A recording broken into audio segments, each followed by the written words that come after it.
That morning, Anna woke up to the sound of raindrops tapping on her window.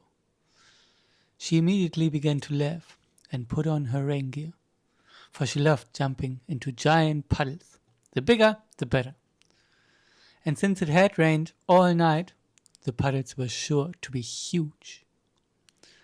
Once outside, she could hardly believe her eyes. Water everywhere she looked.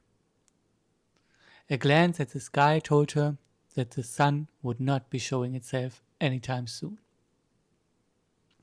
She set off to find her friends, the unicorns, who loved playing tag on the meadow. But none of them were to be seen. Nobody liked the rain, except for Anna. So she played alone, building water channels, jumping into small and large puddles, and having a wonderful time, until she was called for breakfast. Her parents were also talking about the heavy rain and were very worried. If the sun didn't return soon, the fields, and therefore their food, would drown, they said. After breakfast, Anna headed back outside. The dark clouds were slowly clearing. It was only raining lightly now, and on the horizon, the sun was trying to fight its way through the clouds.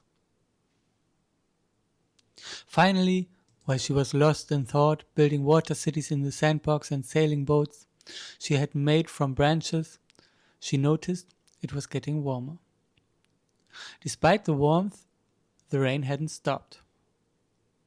She looked around and discovered a beautiful rainbow in the sky. Now my friends must come out, she said to herself, and went to visit the unicorn's stable. Come out, the sun is shining and there's even a rainbow in the sky, she called. Grumpily, her best friend Aurora made his way toward her. Sun? Yeah, right, he grumbled. I'm getting soaking wet. Come on, let's see what's at the end of the rainbow. I've heard there are leprechauns and treasures there. Aren't you even a little bit curious? She asked. She knew exactly that secrets and adventures always excited her friend, and he wouldn't be able to resist riding along with her. Together they set off, riding toward the sun, for that was where the rainbow seemed to end. After some time, and amidst Aurora's constant complaining, his fur was now so wet you could have wrung it out, Anna looked around. The rainbow was fading. Would she fail to reach the end again? Fast, Aurora, she cried, and they rode so fast that they didn't notice the steep slope right in front of them.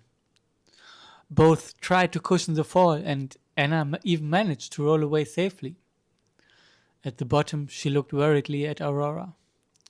But he slowly stood up too. Suddenly, however, he let out a bone-chilling cry. A splinter in my hoof! I need a doctor! Anna went carefully to his hoof, comforting her injured friend. Then she cried, Look behind us! And just as Aurora turned around, she had already plucked the splinter out. Still, Aurora wanted to go home and was in an even worse mood than before. But as Anna looked around, she saw a meadow she had never seen before, and on it stood many white horses. The rain was getting heavier now, and the sun barely visible. Come on, let's ask those horses if we can take shelter for a moment, until the rain lets up. Then we can ride back home, Anna said. As they approached, they both gasped in amazement. They weren't normal horses, they were unicorns, just like Aurora. But unlike Aurora, these unicorns had wings in many bright colors. One of them called out loudly, Once more, we must chase away the clouds and bring some sunshine. With that, they took off and flew into the sky. The higher they flew, the harder they were to see. The only things visible were the beautiful colors of their wings. They were exactly the colors of a rainbow. Then something strange happened. Aurora suddenly grew wings in all the colors of the rainbow too. He didn't seem to hear Anna anymore, took off into the sky to catch up with his kind. Anna watched her friend for a long time before she finally started her journey home alone. Finally, she had discovered how a rainbow is made.